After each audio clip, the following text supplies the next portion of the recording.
una linda oportunidad para revertir todo lo que estábamos pasando y yo creo que un buen momento para sacar esto adelante y realmente demostrar lo que es Sol. No sabría decirte que falta, uno pasa por rachas negativas y por rachas positivas. Nosotros ahora estamos trabajando para sacar esto adelante, como te decía recién, y queremos hacerlo, queremos poner a Sol donde se merece y eso es lo que estamos haciendo con trabajo y poniendo los pies en la tierra. Guaraní lo ha demostrado todo el campeonato, por algo estaba puntero ahí peleando con Olimpia y es un lindo partido.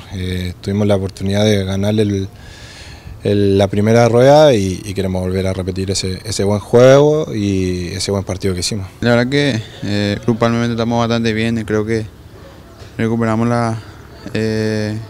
lo que empezamos en el torneo y bueno, ojalá que este fin de semana podamos sacar el resultado positivo, ya que no estamos pudiendo ganar más los partidos y Dios mediante vamos a recuperar otra vez y bueno, si viene un rival muy difícil, creo que el puntero del campeonato están haciendo bastante bien las cosas y nosotros tenemos que hacer bien las cosas también si podemos hacerle daño a ellos, ¿no?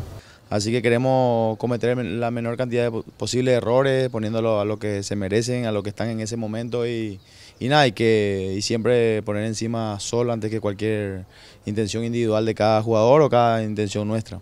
¿Y qué recaudos hay que tomar del puntero?